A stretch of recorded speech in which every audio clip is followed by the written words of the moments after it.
और अब खबर लखनऊ से, जहां पर देखिए यूपी उपचुनाव को लेकर प्रत्याशियों का ऐलान जल्द करेगी बसपा। कहा जा रहा है कि बसपा प्रत्याशियों के नाम का ऐलान कर सकती है। मझवा सीट पर दीपू तिवारी को प्रत्याशी बना सकती है। सार्वजनिक मंच से उनके नाम का ऐलान हो सकता है। आज से विधानसभा क्षेत्र में कार्यक्रम तय किए गए हैं। मंडल के पदाधिकारी प्रत्याशियों के नाम घोषित करेंगे। 18 अगस्त को फूलपुर में कार्यक्रम आयोजित होगा। तो देखिए 10 विधानसभा सीटों पर उपचुनाव होने वाले हैं। समाजवादी पार्टी और भाजपा के बाद अब लगातार देखिए बसपा भी अपनी तैयारियों में लग गई है। कहा जा रहा है कि आज से विधानसभा क्षेत्र में कार्यक्रम तय किए गए हैं। प्रत्याशियों के नामों का ऐलान होने वाला है।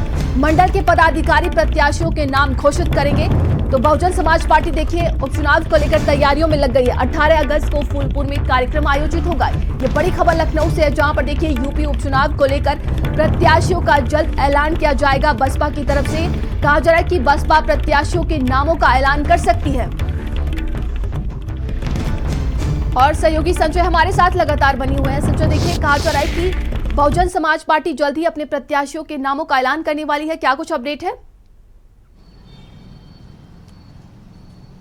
आमतौर पे अपने उपचुनाव से दूरी बनाकर रखने वाली बहुजन समाज पार्टी इस बार के उपचुनाव में बेहद गंभीरता के साथ चुनाव में मैदान पर उतर रही है। और चूंकि इस बार का उपचुनाव अपने आप में लिमिटेड टेस्ट कहा जा सकता है, सेमीफाइनल कहा जा सकता है 2027 का। यही वजह है कि चाहे सत्ता पक्ष हो या मुख्य विपक्षी दल, उन्होंने पूरी हाड़ तोड़ मेहनत करके रखी हुई है। और लगातार इस पूरे चुनाव में कैसे ज़्यादा से ज़्यादा जीत हासिल की जाए, ज़्यादा से ज़्यादा सीटें हासिल की जाएँ, उस पर मंथन चल रहा है और एक एक सीट पर विचार विमर्श चल रहा है। लेकिन बसपा ने भी कोई कोर कसर नहीं छोड़ के रखी हुई है। और अब की बार चूंकि पश्चिम की बात करें, पूर्वांचल की बात करें, बुंदेलखंड या मध्य की 10 सीटें ऐसी हैं जो हर जो क्षेत्र में से होकर के आती, तो 10 की 10 सीटें कहीं ना कहीं इस पूरे जो क्षेत्र है, पूर्वांचल, मध्य या फिर बुंदेलखंड की बात कर लें या जो है अन्य क्षेत्रों की बात कर लें, उन क्षेत्रों की राजनीतिक जो सिनेरियो है वो किस तरीके का है, राजनीतिक हवा किस ओर चल रही है, उसे भांपने का, उसे मापने का एक बेहतर कहीं ना कहीं ये प्लेटफॉर्म होगा उपचुनाव।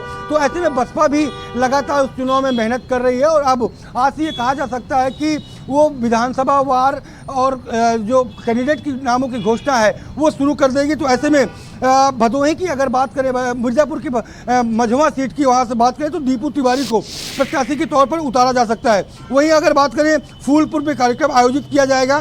कटहरी सीट जो अपने आप में महत्वपूर्ण सीट है और सुरक्षित सीट है, तो ऐसे में अमित वर्मा के नाम पर भी वहाँ पर कहीं ना कहीं नाम चल रहा है। वही बात करें अगर शिवशरण पासी भी प्रत्याशी हो सकते हैं, तो 16 से 19 अगस्त के बीच में इन प्रत्याशियों के नामों की घोषणा होगी कुछ प्रमुख सीटों पर। बाकी सीटों के नामों पर ऐलान जल्द किया जाएगा और ये तब होगा जब चुनाव की तिथियां आ जाएंगी। तो ऐसे में बात करें फूलपुर की, बात करें कटहरी की, अम्बेडकर नगर की कटहरी की, बात करें मिर्जापुर की मझावा सीट की या फिर अयोध्या की मिल्कीपुर सीट की, इन कुछ प्रमुख सीटों पर कहीं ना कहीं अपने जो सुरक्षित सीटें हैं वहां बसपा अपना बड़ा दांव खेलने का प्रयास करेगी। क्योंकि समाजवादी पार्टी ने इन प्रमुख सीटों पर लगभग अपने नाम तय कर दिए हैं। तो ऐसे में समाजवादी पार्टी और सत्ता पक्ष को कैसे डैमेज करके अपनी सीटें बचाई जाएं और बनाई जाएं। क्योंकि विधानसभा में केवल और केवल 22 की चुनाव में एक सीट आई है, 403 विधानसभा की सीटें हैं पूरे प्रदेश में, लेकिन बीएसपी के पास केवल एक सीट है और वो भी एक ही विधायक, इकलौता एक विधायक है जिसे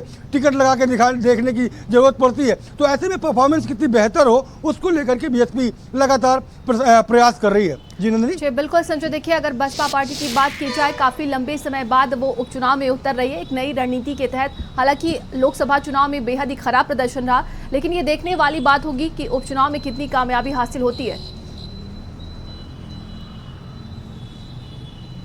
बिल्कुल, लगातार 2012 से जब से चुनाव हुआ, 2012 में समाजवादी पार्टी की पूर्ण बहुमत से सरकार बनी, उसके बाद उन बसपा का जो कैडर वोटर है उसका मत प्रतिशत लगातार घटता गया। 12 की बात करें, उसके बाद 14 के लोकसभा की बात करें, 17 के विधानसभा चुनाव की बात करें, 19 के लोकसभा की चुनाव की बात करें और 22 में ये कंडीशन बनी कि उनके पास केवल और केवल 1% एक वोट मतलब एक विधायक ही जीत पाया है। लेकिन अगर 24 की लोकसभा की बात करें तो कभी 38 से 42% वोट पाने वाली बसपा इस बार महज 7.36% वोट शेयरिंग पूरे प्रदेश में पाई है। तो ऐसे में वोट शेयरिंग जो उनका कैडर वोटर है वो शिफ्ट होता गया बीजेपी में, शिफ्ट हुआ सपा में और कांग्रेस की तरफ भी कुछ मात्रा में शिफ्ट हुआ है। तो ऐसे में लगातार घटते वोट बैंक जो 12 से लगातार प्रतिशत घट रहा था, अब महज 7% बचा है। तो ऐसे में उसे कैसे सहेजा जाए, उसे कैसे बचाया जाए, उसको लेकर के कैडर वोटर्स के बीच में चौपाल लगाई जा रही है। संगठन के द्वारा लोगों को बताया जा रहा है कि किस तरीके से वर्तमान सरकार आरक्षण खाने का प्रयास कर रही है।